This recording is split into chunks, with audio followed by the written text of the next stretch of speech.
What bourbon brands will I never buy? Let's find out.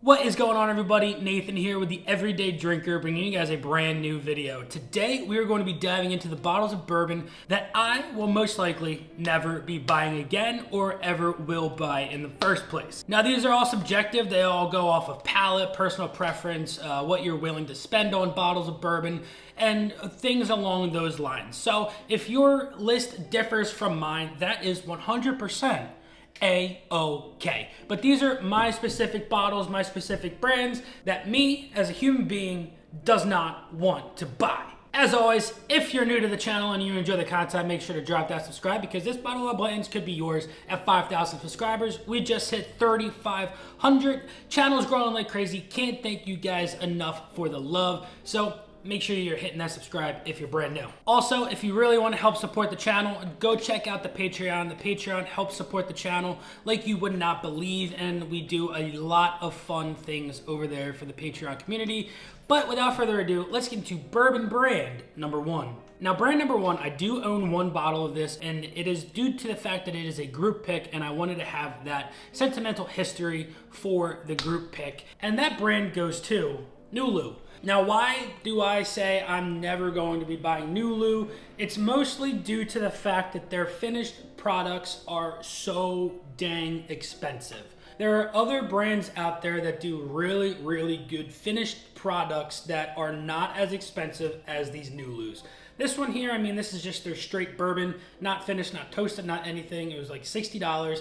It's a really good pour. It's a single barrel with barrel strength, not bad whatsoever. Is it my favorite on the shelf? Not at all, but it's one that I will go to if I'm looking for. But their finished products are the ones that I am always thrown off by. You know, you have their honey barrels that are $140, and to me, that's just astronomical to be paying for something that you don't even know if you're going to like.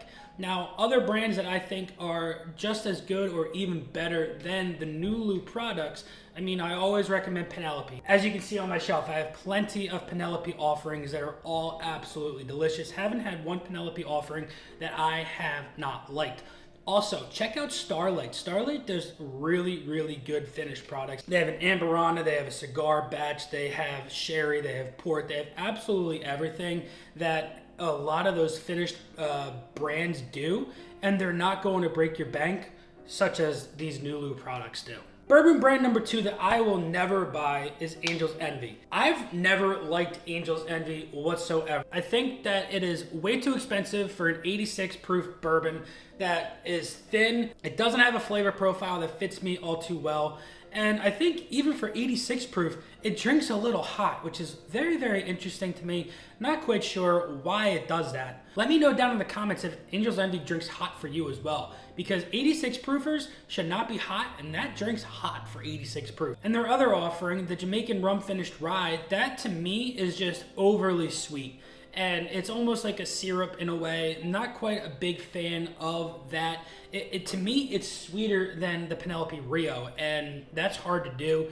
And to me, it's just not my cup of tea. And I know a lot of you don't enjoy those offerings as well. And for those reasons, that is why I will never own a Angel's Envy offering. Bourbon brand number three that I will never buy is going to be Dickel. I will never own a bottle of Dickel myself unless I'm gifted a bottle of Dickel and I have no idea what to do with it. Just not a big fan of that big minerality flavor that Dickel does have. I've had it on a lot of their offerings that I've tried throughout my time, and I just personally don't think it's something that fits my flavor profile, my palate to have on my shelves myself. Now, brands such as Barrel Bourbon, where they most likely source their Tennessee whiskey from Dickel, and they blend it with other offerings from Kentucky and Indiana, it takes that minerality and subdues it very, very much. And it actually makes it a very pleasant sip. I really enjoy these barrel offerings with that Dickel bourbon mixed in there. Really, really nice. There are probably other offerings from Dickel. I've heard that the 17-year is a decent pour, but that's a $200-something bottle that I personally don't want to spend the money on to experiment with. And I'm sure a lot of you enjoy Dickel. That's why it's still being mass produced. But for me, It's one of those bottles and brands that I personally do not enjoy and that I will never buy. Bourbon brand number 4 that I will never buy goes to Jeffersons. And I've had a couple of pours of different offerings from Jeffersons, Jeffersons Oceans, Jeffersons Aged at Sea, just their regular offering. Their regular offering is okay, but it's not something that stands out astronomically to me to where I think I need to go and buy a bottle of that. To me, it had a very, very similar profile to Evan Williams. And for that reason, I just don't think that it is something that I think I would add to my collection. Whereas I already own something that has that flavor profile and is very, very similar in proof and whatnot and is relatively in the same price range for me to go out and buy something that is in that same wheelhouse. Now, their Jeffersons Oceans, I mean, it's a really, really fun concept. It's something really, really interesting to me. But every single time I've had a different offering from the Aged at Seas and the Ocean products, to me, they just aren't good. I don't know what it is. I don't know if it's because of the swishy swashy in the barrel, if it just gets overly oaked or whatnot, but they always have this bitter quality to me that I just haven't found myself to enjoy. Now let me know down in the comments if you do enjoy the Jeffersons Oceans and which batch you think is the best, because they do have many, many different batches of those Aged at Seas, and all of them have a little bit different of an age profile because they are all going on different voyages, they're in different temperature climates and so on and so forth. So let me know down in the comments if you have enjoyed a Jeffersons Aged at Sea. Bourbon brand number 5 is gonna go to Willett, and to me, that Potstill bourbon, it's just not my cup of tea. I'm not a big fan of the Willit Potstill bottle itself. I'm not a big fan of the Willet rye. I think that they just are a little lackluster in everything. The Willit Potstill bourbon, it's medicinal, not good. Now, I have heard that the newer bottles are better, but I personally don't want to do the experimentation and spend that $55, $60 on a bottle of that Willit Potstill to find myself not enjoy it. I also don't want that bottle to take up room on my shelf because of how absurd the bottle shape is.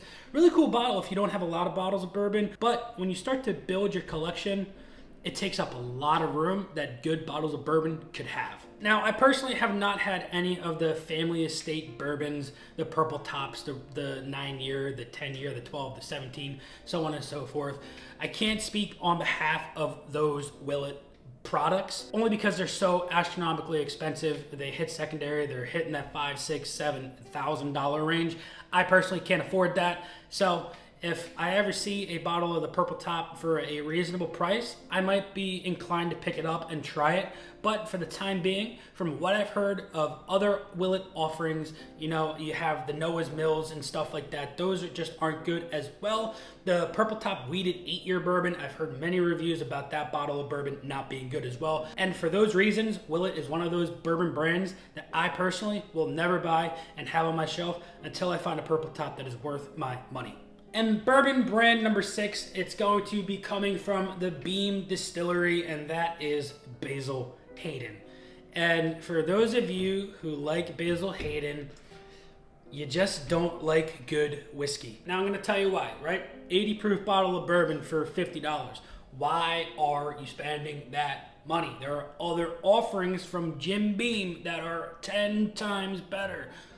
Jim Beam bottle itself, the black label, really good. Get yourself the blue label, the single barrel. Wow, fantastic offering. If you're looking to spend a little less than $50, spend around $30, $35 for a 100 proof 9-year aged bottle of bourbon, go for Knob Creek. Can't go wrong with that. But Basil Hayden itself, the entire freaking lineup, don't waste your money. Don't spend your money. Leave it on the shelf for somebody else who doesn't know what they're doing, because I'm telling you right now, if you expand a little bit from the Basil Hayden lineup in that Jim Beam family, you will find bottles of bourbon that are 10 times better than that Basil Hayden. Now, if you like Basil Hayden and you're gonna write in the comments, you don't know what you're talking about, blah, blah, blah, go for it. I wanna see what Basil Hayden you like, and I'm gonna give you offerings that are 10 times better than that offering and for less money.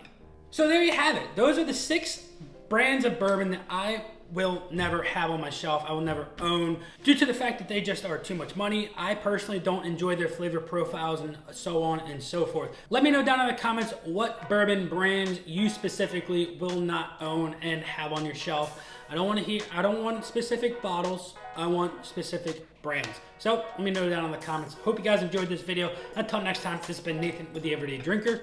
Cheers.